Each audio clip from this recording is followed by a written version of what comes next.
Hi, it's Fias Taro. Hello, Capricorn placements. This is your June love reading. Okay, so let's see. Ano bang meron sa sitwasyon? Okay, so there. Before tayo mag-start.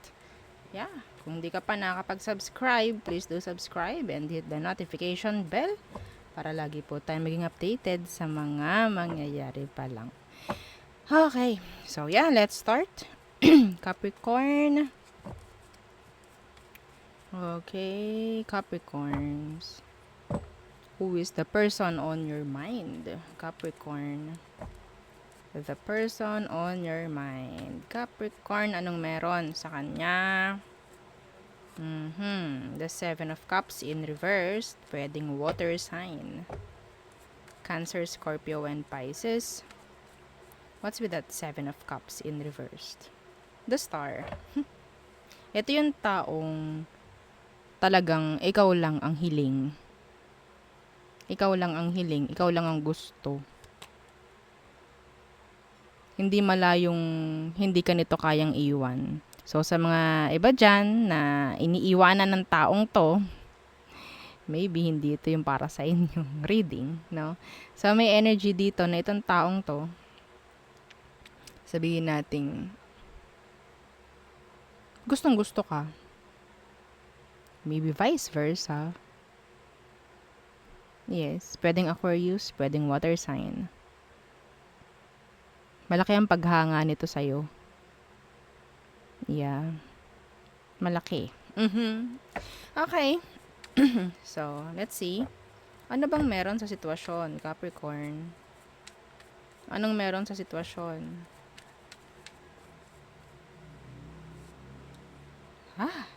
The Seven of Swords. Why? Anong meron sa Seven of Swords? So, sa sitwasyon, merong nangyaring pagtatago. Anyway, tingnan natin. Seven of Swords. Yeah, the Eight of Swords. 7 to 8 of Swords. Bottom of the deck, Three of Swords. Tagong ugnayan. Tagong ugnayan. Pwedeng LDR kayo ng taong to. Malayo kayo sa isa't isa.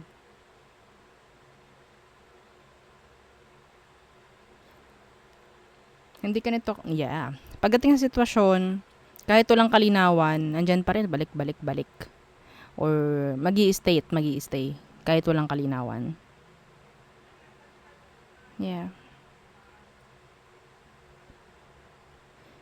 Maraming sikreto, maraming nakatago pagdating sa inyong dalawa.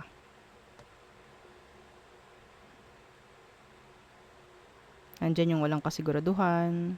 Nandyan yung sabihin nating walang peace of mind. Pero,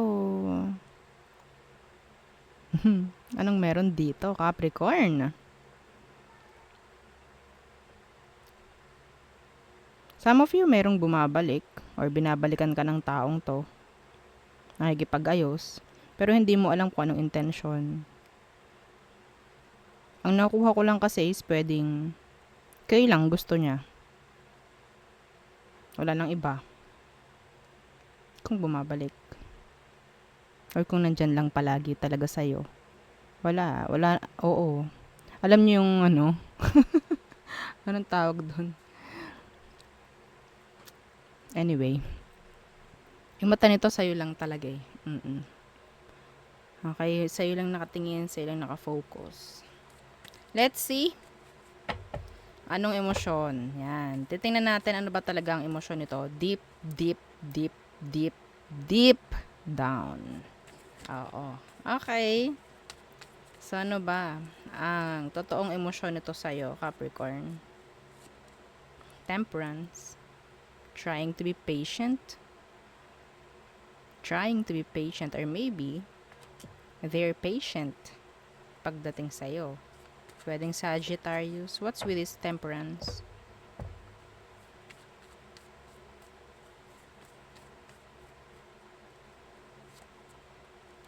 The Six of Cups in reversed. Judgment.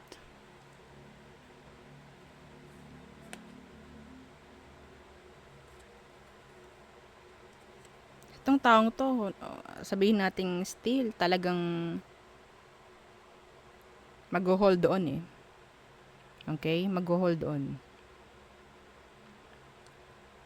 Kung may issue sa situation, kung may issue po ha, kasi ang daming swords dito, may issue. Kahit anong issue meron, talagang uunawain at uunawain ka ng taong to, Capricorn. Yes. Okay?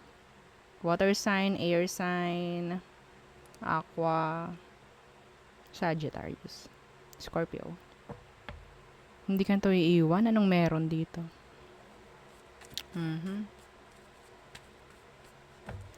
Mas pipiliin itong nandyan siya kasi sabihin natin kapag wala kayo, mas malungkot. Hindi niya kaya. Capricorn, hindi nito kaya. Kaya mas pipiliin niya nandyan siya. Nakikita ka, nakakausap ka. Kahit sabihin natin may issue, mas pinipili niya na nandyan lang siya. Yes.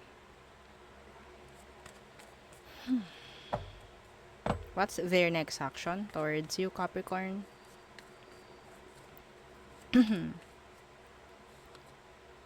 The Magician in reversed. Next action, oh my golly. The Magician in reverse, why? The Seven of Wands. Dumarating na sa punto, Capricorn, ha? Na itong taong to, nakakaramdam ako ng obsession, ha? Okay? Yeah, the Hermit in reverse, they're sad. Yeah. Malungkot ang frequency ng taong to. Low vibrational. Some of them talagang they're trying to manifest you. Kung hindi man minamanifest, hindi malayong iba sa kanila nagpapagawa na ng kung ano-ano like ritual para lang maging okay yung sitwasyon ninyong dalawa. Gusto ka nitong ipaglaban eh. Gusto ka niya. Yes. Yeah, the Ace of Pentacles in reverse. Ayaw niya itong magiging miss opportunity lang. Ayaw niya. See? Strength. Gusto ka nitong ilaban. Oh my. Anong meron? Sana walang third party involved. Like, fixing everything, forcing everything para maging okay yung inyo. Okay? So, sana walang involved dito. Sana walang committed na. Yeah. Ang tagal na nito, Capricorn. I'm seeing here na yung energy na to, sobrang tagal na.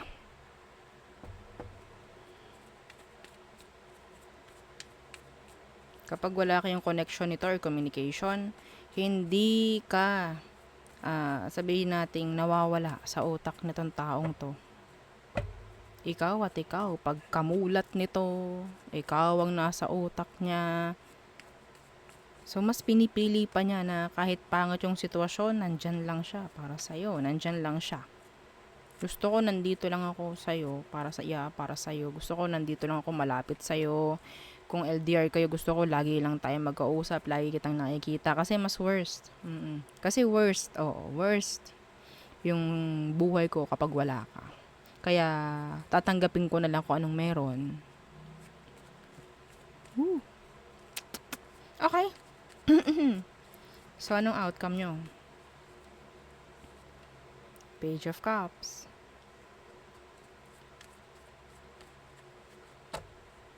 Some of you may age gap.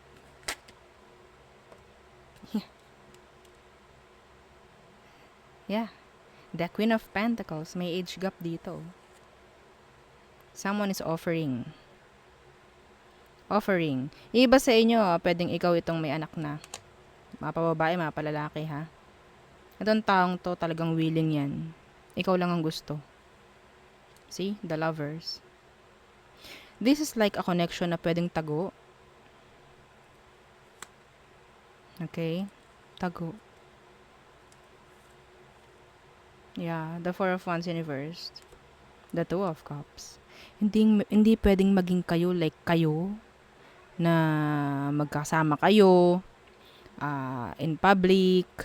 Hindi eh. Pero kung makikita nyo, the Lovers, the Two of Cups, both in upright. This is a strong connection. Yes, pero bakit hindi pwede to? So maybe someone is involved.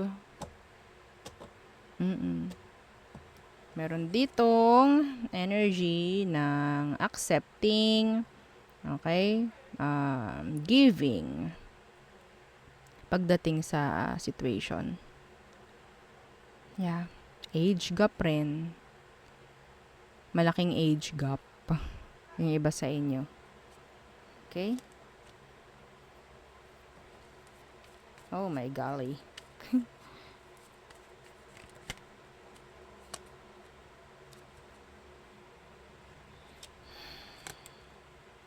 Shuffle natin. The Two of Cups. Strong one. The Ace of Swords. Connection. They want connection. I don't know. Hindi lang connection ang gusto nito. They want relationship with you. Yeah. Hindi niya kaya na mawawala ka. Hindi niya kaya. So, parang nagtitiis itong taong to kahit hindi maganda yung sitwasyon, tinatanggap lang niya. So, sa outcome natin, nakita natin si Queen of Pentacles. That is someone who is a nurturer. So, maybe, nakukuha ng taong ito, no? Yung mga, sabihin natin, hindi niya nakuha noon. Some of them may childhood trauma. Pwedeng ikaw, yung nagbigay sa kanya ng sabihin natin like genuine happiness. Sa'yo niya naramdaman yun. Yeah. So, mahirap para sa kanya na lumayo sa'yo.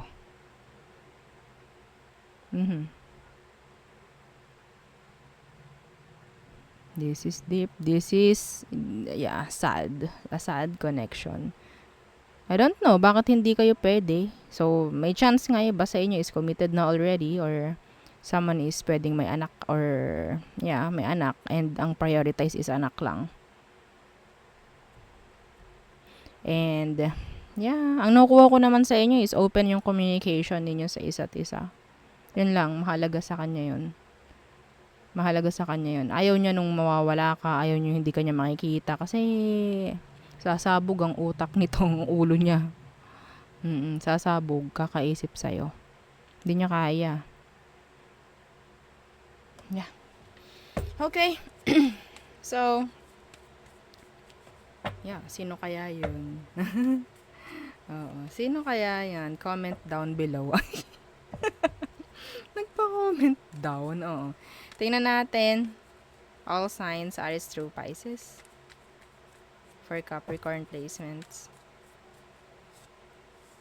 Aries, they're bitter. They're sad. Traumatized. Taurus, okay, there's avoidance. Avoiding you, maybe. Okay, pwedeng meron din ditong gustong ilaban. Parang meron siyang like, gustong patunayan. Gemini, they're obsessed. Sexually, some of them. Yeah. Pero may kadikit toxic. Cancer. They want to rush things. Pagdating sa'yo. Ayaw na lang ng parang naboboard na lang or something like that. Leo. So, marami kang hindi nalalaman with this Leo. Marami rin siyang isipin. Okay? Virgo. Okay. Slow to no action. Yeah. Libra. They like you. They want you. They admire you. They adore you. Okay, Scorpio. Some of them, a third party involved with the Scorpio. They're hurt. They're in pain. Some of you have this separation with this Scorpio. Sagittarius, they want your attention. Okay, they want new beginning with you. Yeah. Capricorn. So, sabihin natin pwedeng may chance na manifesting something with you. Okay. Good things like that. Waiting. Yeah. Aquarius. They're being impatient. Yeah. Pisces. Meron silang mga gustong malaman. Meron silang gustong sabihin sa'yo. Okay. Secret. Pwedeng ma-reveal with these Pisces. Okay, so there, yun po ang ating reading for you, Capricorn placements. Again, don't forget to like, share, and subscribe, and follow our FB page. Thank you. Bye-bye.